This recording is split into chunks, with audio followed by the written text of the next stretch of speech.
All right, YouTube, how you doing? Welcome back to the channel. It is Monday, May 6th. We got a 10-game MLB slate to dive into in today's video. Like we always do, we're going to go through each and every one of these games. I'll give you my lean on the side. I'll give you my lean on the total. We'll talk about any other plays like player props that we like within the game as well. But as always, guys, all of my final plays, if you do want to fade me and do the opposite, all those plays will be in the pinned comment. We were traveling yesterday, back from the weekend, so we don't have a recap from yesterday. But 2 nights ago, we go 2-1. 3 nights ago, we were 5-0, so I think we're on a little bit of an MLB heater here, which we like to see. So hopefully we can keep that going. Make sure you guys get those hashtag ride of the days in the comments. Use the hashtag ride of the day. I'll jump on board with one person's pick, give you a shout out in the next video, win or loss. If you win, we continue to ride with your pick. But yeah, we're back in action here. I'm ready to dive into it. But before we do, I do want to talk about something. We have another sort of show/series coming to the channel where it's going to be more of like a video and podcast format. I'm still working on the name and workshopping it, but guys, I want you to be part of it. So make sure you go and leave a voicemail at 617-302-6363. It goes right to voicemail. You're not going to have to talk to anyone or anything like that. And let me know your worst gambling beat, a time that you had an absolute terrible loss. I know we all have them. That's going to be sort of the launch show here where I'm reacting to those and whatnot. So go ahead and leave that voicemail, 617-302-6363. Again, it's just like an automated voicemail. Don't worry about talking to anyone or anything like that. You can leave your name if you want. You don't have to, but go ahead. Call that number, 617-302-6363. This new show I want a lot of people to be a part of. So go ahead and check that out. But yeah. Why don't we dive into the games here? Hit that subscribe button, hit that like button. Let's get rolling. We got the Phillies taking on the Giants here. Zach Wheeler on the mound for the Phillies. And I say it all the time that I think Zach Wheeler is truly one of the most underrated pitchers in the league, but he's been on absolute fire. Last 3 starts here, 1 run allowed total, 7 hits total, and those all came in the last game here. Combined 24 strikeouts through those games as well, which is just obviously great to see here. Going up against Mason Black on the Giants, who I admittedly don't know too much about. So pitching advantage definitely to the Phillies in this spot. And their bats are starting to come around against right-handed pitchers as well. Last 30 days, 2nd in average, 4th at home in average. WRC plus, they're 5th. On-base percentage, 5th. OPS, 3rd. ISO, 5th. 2nd in slugging. So this should be a Phillies spot sort of all the way here. The only thing that I would say is that, one, they've been winning this series, so are they going to 4-game sweep the Giants? With Wheeler on the mound, I do give a decent chance to happening. But 2, those odds at -200, a little tough to swallow. But honestly, I could consider them potentially on the run line today for +110 odds. My one concern is the bullpen, which we've seen these Phillies, the bullpen sort of torch games all year long. So maybe this is a run line for the first 5 innings where we can isolate it to Zach Wheeler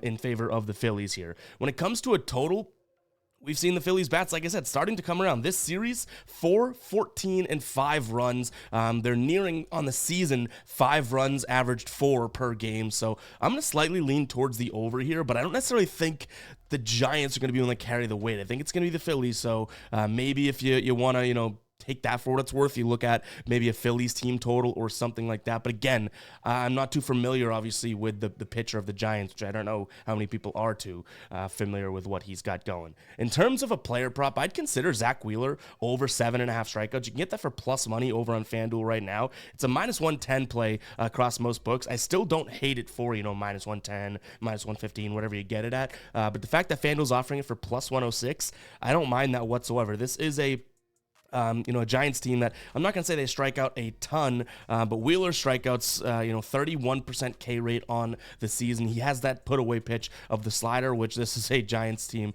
that just cannot hit the slider to save their life in terms of, strikeout pitches. So I don't mind him going out there and getting 8 strikeouts. Again, we talked about it. He's done it a few times already this season. In fact, this season, he's done it 4 of his 7 starts, so 57% hit rate. This should be a team in which if he goes at least late into the game, give us 6 innings, he should be able to hit this. But keep an eye on the pinned comment. Again, that is where all the final plays are to see if we end up rolling with this. All right, next up, we have Cleveland taking on Detroit here. Cleveland coming off of a winning series against the Angels. Detroit getting swept by the Yanks. Jack Flaherty on the mound for Detroit, who we had his over in strikeouts in his last start. He needed, 6 strikeouts? He hit that in the first inning. Oh, Ev, that's not possible. I know, buddy. But 6 2/3 pitch from him in his last start. 2 hits, 14 Ks. So maybe he's on a little bit of a heater here. I did start to consider his over in strikeouts just because he's done it in 4 straight games, but this is going to be one of the tougher matchups that he's had to face. So just know we have a slight lean towards Jack Flaherty here. I might be a little biased because it was one of our best calls of the year so far, but I don't necessarily hate his spot here overall, but I am going to lean towards Detroit. Forget the Jack Flaherty stuff. Tristan McKenzie on the mound for Cleveland here, and not necessarily a guy that I want to trust here. And in fact, when we jump into the dashboard, by the way, guys, I know I sound like a broken record, but this dashboard is still free. You guys have been crushing the like goals. Let's go a little big today, though. You got to hit, let's see. Let's try and hit 350 likes on today's video, and if you guys hit that, we'll leave this open for tomorrow as well. Eventually, it's going to be just for the channel members, but I have a link to this in the pinned comment, guys. Again, 350 likes, and it's yours again tomorrow for free for everybody. But what I wanted to call out here is 2 things. Obviously, you look at the green versus red here. It looks like Detroit should have a pitching matchup. Both these bullpens looking pretty good as well. But the discrepancy is, okay, you look at Detroit versus right-handed pitchers in their last 30. It's like, yeah, not looking all that great. Neither is Cleveland, but still a little bit better, right? But it almost flips on its head down here. Like, you do have Detroit kind of coming back, you know, to even ground against righties on the road. And then when we look at what's going on from a, I guess, pitch mix perspective, Tristan McKenzie's going to throw fastball and slider. Detroit, yes, their offense doesn't look all that great, but 6th in runs above average against the fastball. He's going to throw a fastball 73% of the time. So I lose a lot of faith in this Cleveland team and gain a lot of faith in this Detroit offense when I look at McKenzie on the mound here. When you look at what is going on from a Jack Flaherty perspective, fastball 35% of the time, they don't hit it well, right? Changeup, or excuse me, curveball, they don't hit it too well. If he throws the slider and the knuckle curve here, yeah, it looks like they're going to be able to hit that very well. But again, 2 of his main pitches, Cleveland doesn't bat all that greatly. So I do think that this could be a spot in which Detroit pulls this out. And again, like the odds you're looking at seem like it could be worth it. Plus 110 on ESPN bet for Detroit in a game in which I think is a little bit closer to a 50-50 match than those odds would indicate. Give me Detroit in this spot. I still don't like the idea of Detroit scoring a lot of runs though, so I am going to lean towards the under, but just know that I could see this being like a 4-3 win for Detroit. Jack Flaherty has a good game, that type of thing. So Jack Flaherty's over in strikeouts is a slight player prop lean, and then I like Detroit on the money line as well as a peek at the under. Detroit, again, got swept by the Yankees. Maybe there's a little fire coming out of there, you know what, heading into this one. Pittsburgh taking on the Angels here. Pittsburgh finally kind of getting some wins after a little bit of a drought. When they go 6 games in a row without winning, they get 2 wins against Colorado, but it's not even like they blew them away or anything like that. One of our bigger hits the other day, 2 days ago, was the under 3.5 through the first 5. Then the full game was 1-0, and that was a plus 124 hit. So we like to see that. LA, we just talked about Cleveland, beat them 2 out of 3 games. They did win game number 1 6-0, but then lost 1-7 and 1-4.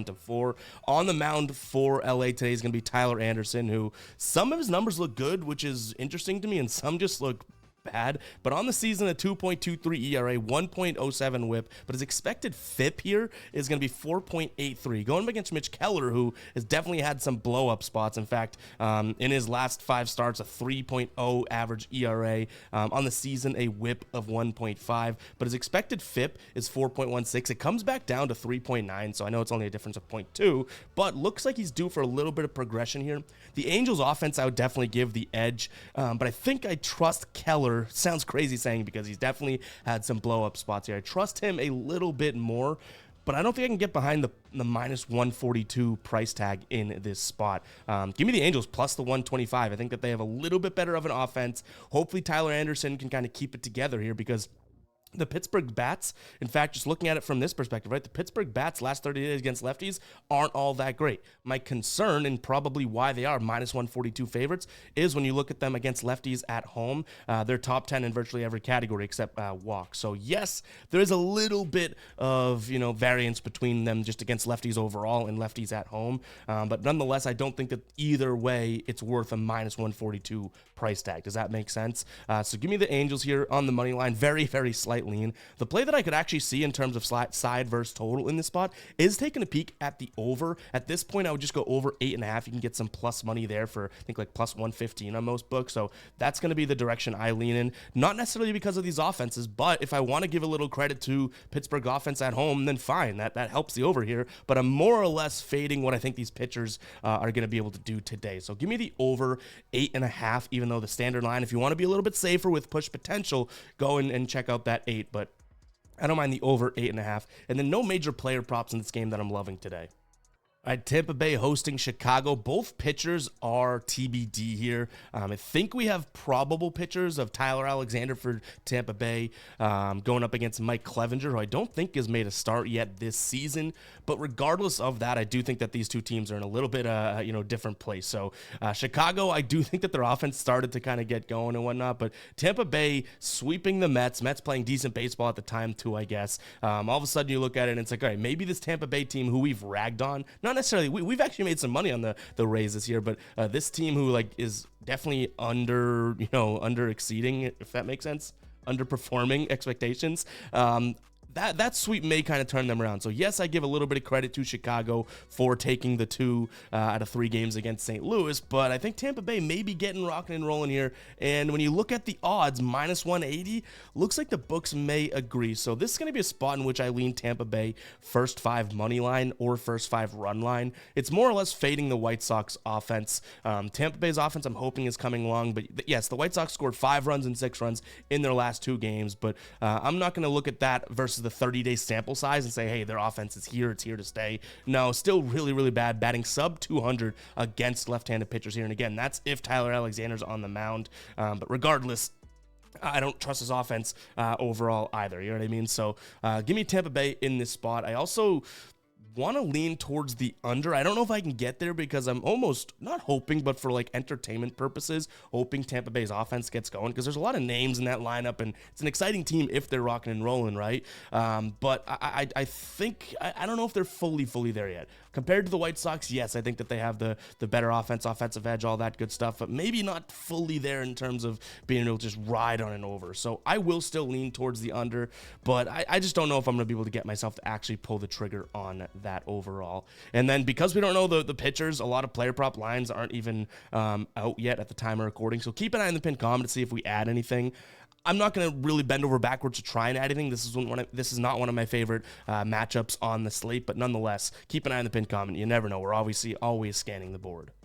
All right, guys, before we jump into the rest of the slate, I did want to talk to you about Fade Me, the merch brand we have here on the channel. If you do want to support what we're doing here and help us grow and get some great merch at the same time, go head over to fademe.store. We got tons of cool products. We have the Gambler 2.0 collection launching on May 10th. Go get in line for that. This is literally some of the best product. Like this hoodie may be the best material that I've felt of a sweatshirt of all time. I'm not even kidding. But we have tons of cool stuff over on Fade Me. I'm wearing the They Don't Boo Nobody's vacation tee right now with the back. We have the Money Gun button up, which sold a decent amount over the weekend. So shout out to you guys for finding that sort of naturally. But go check it out, guys. Tons of products over there. If you ever have any ideas for merch or anything like that you want to see and you want to rock on a t-shirt, feel free to hit me up on Twitter at EvGuyBoston. It's right above me right now and cycling throughout the show. But yeah, go head over to fademe.store, guys. Tons of cool products, decent prices as well, which we take a lot of pride in. But this is not just like merch. I know I say merch, but we actually, take time to sample products, sample materials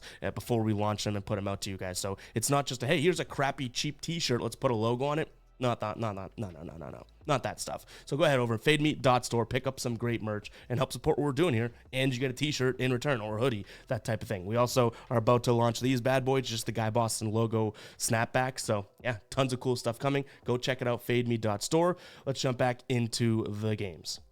All right, next up, Cubs taking on the Padres. Justin Steele on the mound for the Cubs, who only has 1 start this season, but it was a pretty damn good one on the season. Keep in mind the sample size, 1.93 ERA, 0.86 whip, 1.2 FIP, an expected FIP, not even that crazy high at 2.7. Going up against Darvish, who obviously has had some good starts, including his last game, but it was against Cincinnati, so maybe there's a little bit of an asterisk there. But 3.45 ERA, 1.15 whip, 3.45 FIP. So both pitchers looking okay. I honestly came into this wanting to take a peek at San Diego overall, just because I was like, hey, they're underdogs. Justin Steele, only one start on the season. Like, maybe it's not going to be, that easy for him to come back here. But for only plus 102 odds, I don't think I could really get myself there. This San Diego offense, I've kind of gone back and forth with. And though the Cubs still missing some bats in that lineup, which I keep telling you guys about plenty, they still are hitting righties well at home.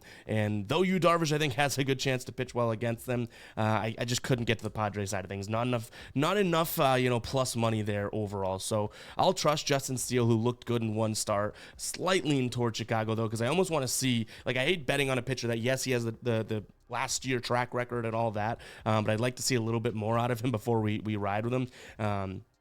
But I just couldn't get to the Padres. So by default, we're looking at the Cubs here on the money line. Potentially a first 5, though, because this Cubs bullpen is not something that I want to write home about or anything like that. So Cubs money line. In terms of a total, I almost want to safety net it by taking the over, because like I said, Darvish has had some good starts. He's had some meh starts as well, but what if Justin Steele is out here, pitching one good game and then all of a sudden kind of comes back down to earth a little bit, even though I liked him last year too, but you know what I mean? Like, maybe that 7.5 is a little too low for two offenses that, though maybe they're missing a couple bats here and there with injuries, still have some pop in the lineup, right? Especially the Cubs here against righties at home last 30 days, 6th in isolated power, 5th in slugging. Darvish has an expected batting average of 250 against this Cubs roster, expected of 380, so it's 380 slugging. So I do think that there could be a couple one swing, one run type spots today in today's game. So slightly lean towards the over, and then no player props that I'm liking all that much. Again, the pitching kind of has me in a little bit of a pickle here, to be honest. Minnesota taking on Seattle. This is one that I will say, so take everything I say with a grain of salt. I did go back and forth on it. I almost started my research leaning towards Seattle in this spot as they take 2 of 3 against Houston. Minnesota took 2 of 3 against Boston. Yesterday they got smoked, yesterday, right? On the mound today is going to be Simeon Woods Richardson's going up against Luis Castillo, who Luis Castillo, kind of started shaky, but has definitely started to turn things around. And Richardson's looks pretty good, through the season here. 2.45 ERA, 1.36 whip, 2.18 FIP. So give him a little bit of credit there. But the one thing that caught my eye, and it almost put me back onto the Twins here, if I'm being honest, is the fact that, okay, Luis Castillo's looking good. Both bullpens should be rested and good to go. So bullpen's fairly even. The batting kind of, bounces back and forth, but I was like, all right, what does Minnesota hit well? Fastball, right? That is a massive pitch. More than half of his pitches are going to be fastball on the Luis Castillo side of things. So came down to one pitch that makes me see a little bit of value and potentially looking at the Twins here in this spot for plus 115 odds over on Caesar. So like I said, went back and forth, so take everything I'm saying with a grain of salt. But if they can get to Castillo's fastball, I don't necessarily envision this being a really easy day for Luis Castillo, who has had some good numbers against Minnesota over the last couple years. But again, this Minnesota team, for whatever reason, that fastball, no one in the league is hitting him better in terms of runs above average. It just caught my eye, and I could not really look away from it. So I do think I lean Minnesota because they're plus money. If these odds were flipped, that one pitch, I know it's kind of nitpicky, that one pitch would not be enough to flip my brain. But for plus money here, and the bullpen seem fairly even, give me Minnesota on the money line. I know Luis Castillo's finally hitting his stride, and I'm fading him, so maybe I'm the crazy one in this spot here. But in terms of a total, I will look at both of the pitchers and bullpens and say, you know what, go do your damage. Give me the under 7.5 in this spot as well, because like I said, the offenses kind of, are even to me as well, but it's not like Simeon Woods Richardson has been bad, and Castillo's finally hitting his stride. So even if Minnesota, does get to Castillo, it's probably going to be like a 4-2 type of a 4-3 type of a game, which stays under. I don't see either one of these teams going absolutely ballistic offensively overall. Even the games in which Minnesota won against the Red Sox, they scored 5 and 3 runs, and then Seattle yet to break that 5. Actually, I think they have one game over 5 runs in their last 8 or something like that. So under 7.5 in this spot as well. All right, KC taking on Milwaukee here. Kansas City coming off of a 1-2 loss of a series against Texas. Milwaukee, same thing, right? Hold on, let me make sure. Same thing against the Cubs. I said that, I was like, is that right? But you got Cole Ragans on the mound for Kansas City, who definitely has a pitching edge over Bryce Wilson here for Milwaukee.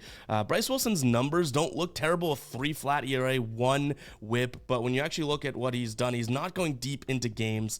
And now, to his credit, he's gone up against San Diego, Tampa Bay. I guess not even to his credit. He's gone up against sort of mediocre teams. He has no layups thus far. But really, the fact that he just does, they don't want him to go deep into games. In fact, maybe they're working him deeper into, because he has gone up and up. But I guess what I'm saying is, either way, I do look at Cole Ragans as the better pitcher. Honestly, he had one start. I forget who it was against, but it was like 3 or 4 starts ago where he got shelled in the first inning, which are going to skyrocket his numbers overall, right? So this is a guy that's a 3.44 ERA, even with like 8 runs in 1 inning, which is terrible. And his whip is 1.3, so it's like, okay, that's still good. But what I like is his FIP at 3.12 and his expected FIP at 3.16. So you know that he's due for some progression, and that helps kind of throw out and dispel the ERA number, which still isn't that bad, 3.4, right? So big pitching advantage, in my opinion, to Kansas City, but I don't love the bullpen. So I'm going to lean towards Kansas City on the first 5. We'll see what we can get in terms of best odds there, because you can already see their full game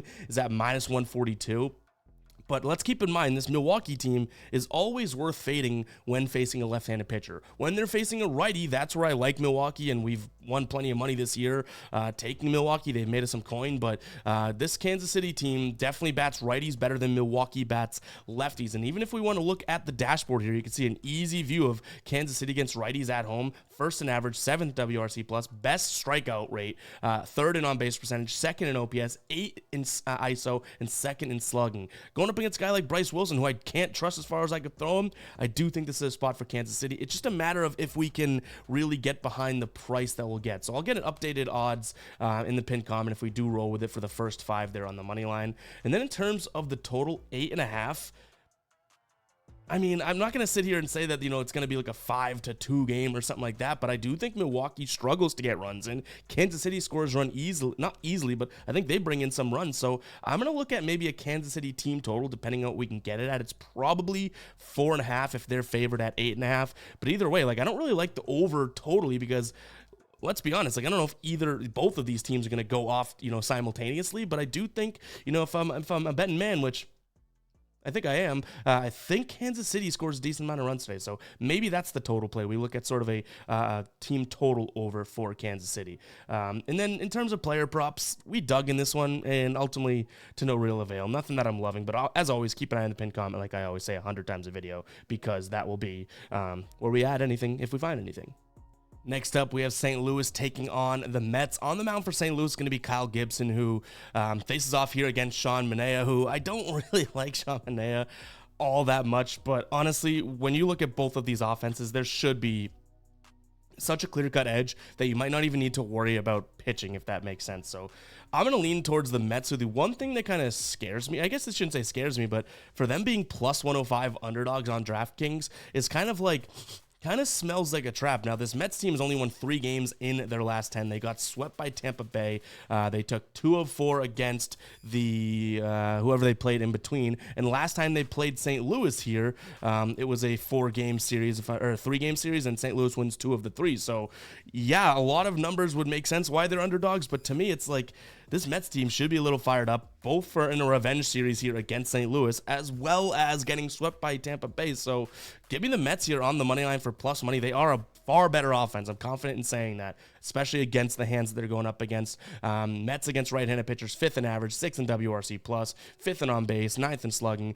St. Louis against left-handed pitchers, which Manaea is thrown from the left side, 30th in average, so nobody worse. WRC plus ranked 29th, OPS 29th, slugging 29th, so I do think this is a spot in which we could be getting a pretty, dull offense and mute offense from St. Louis. And if the Mets go out there and score, 4 runs, I think this one's a wrap. So I'm going to lean towards the Mets and the under. If you guys made it this far into the video, go ahead and comment 24, letting me know that you made it 24 minutes into the video. Appreciate everyone, even when we're on vacation or traveling. and we do the videos. I appreciate that, they're a little bit different and all that, but everyone still tunes in, and we're still continuing to build upon what is a great community already. And screw the comments of like, you're either on vacation or I've the only days we miss when we're recording on vacation is literally travel days. Like, I'm on a plane, can't record. Sorry, that's not, I don't even know if you're allowed to do that. But either way, it's like we get comments being like, you're either on vacation or not. Why are you missing one day? It's like, I'd rather record if we're on vacation for a week, 5 days of videos and miss one than say, hey, we're taking the week off. So I don't get the logic behind those comments. But nonetheless, I know there's a lot more people that appreciate it. And I love doing these things, even when on vacation. This is my job, but I absolutely love it. So appreciate you guys. And when you comment 24, that helps me know that, people are sticking through and really rocking with what we're doing here. So I do appreciate it. I want to say thank you. But back on track here. Let's get to this Oakland taking on the Rangers game. I don't believe, we do have a starting pitcher for Oakland now. Alex Wood on the mound going up against Andrew Heaney. So this is going to be a tough one because I do think it's Rangers all the way, but I'm going to say this. If we pull the trigger on Rangers, and it would most likely be Rangers first 5 because this Oakland bullpen's actually legit, I think, and I'll stake my claim here, and I think I said it last time, but we didn't end up making it a final play. If Rangers first 5 does not come through, they may be on the DNB list, which if you guys are not familiar what that is, our DNB list, it's the do not bet list. We had it as a 15-day, but we got a couple different comments saying 15 days too much, so it's probably going to be like a 5-day DNB list or something like that. Or if a team scorches us really bad, we'll give them like a 15-day, that type of thing. But for example, the Yankees are on the DNB list, the do not bet list, until the 15th of May. I'm going to say this, if the Rangers, if we make this a final play, obviously if we don't make it a final play, it's not that big of a deal, but if we make it a final play and they don't come through for us, they may be jumping on that list because we've bet them plenty of times and they've stunk. But nonetheless, I like the Rangers bats as well as the pitcher because Alex Wood is definitely fadeable here. Give me Rangers first 5 money line, total sitting at 8. I don't like the Rangers bats that much, and I think that this is a good Oakland bullpen, so give me the under in this spot as well. In terms of a player prop, I just see this one because it's has some value. It's plus 155 over on FanDuel, but it's going to be Abraham Toro over 0.5 runs. Average odds of plus 130. You can get plus 155 over on FanDuel. I wouldn't pull the trigger on this unless you can get it in the plus 140s or beyond. It's more of an EV, expected value play, not necessarily a play in which I like the trend or anything like that. But again, that's Abraham Toro. If you can jump on FanDuel early, get this at plus 155, I think it is worth sprinkling a little bit. Again, most books have this in the plus 130s. A little bit of a weird one here. We got the Dodgers taking on the Marlins. I do think that the Dodgers offense is going to ultimately let them win this, but make them win this game.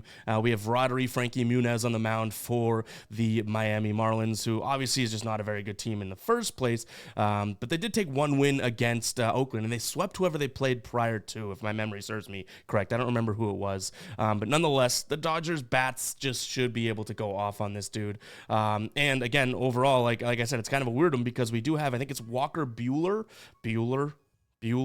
on the mound for the Dodgers here, but maybe he allows Miami to kind of get to him a little bit. He hasn't made a start since 2022, if my numbers are correct, so not exactly the best pitching spot for the Dodgers, but again, overall, like, this is a Dodgers team that the offense, and there's a reason why they're minus 270 favorites, even with a guy, coming back after 2 years, so give me the Dodgers, but it's got to be in some sort of parlay or something like that. Minus 270 is not something I'm worth considering, but if we look at the dashboard here, and you're going to see a lot of, like, errors because Buehler doesn't have any data from the season, but look at the batting. Like, how are we not gonna, say, hey, yeah, like, we can't just fade the Dodgers because of the pitcher. So give me the Dodgers on the money line, but again, it's got to be some sort of parlay throw-in or something like that. In terms of a total 8.5, I'll lean towards the over just because I do think, like I said, like, there's no world in which, in my opinion, here this game where the Dodgers don't give you at least half those runs. So maybe Miami can get to a rusty pitcher. Who knows? Obviously, by the way, I'm talking about it, not my favorite spot on today's slate. But guys, that is going to wrap it up for today's show. Hope you guys did enjoy. If you did, hit that like button, hit that subscribe button as well. I already gave my little rant about how much I appreciate everyone rocking with what we're doing as of late and all that good stuff. But I seriously mean it. I'll say it again. Appreciate the hell out of everyone. If you commented 24 today, or if you watched 24 and you're like, I'm not commenting, now I'm calling you out a second time. Go ahead and comment 24. I love recognizing the usernames and all that of people that do comment. And I'm like, hey, like, that's person's consistently, messing with me till the end of the video. So I appreciate it. And before I start crying and getting on a little sappy rant here, I'll catch you guys in the next one, all right? Peace out.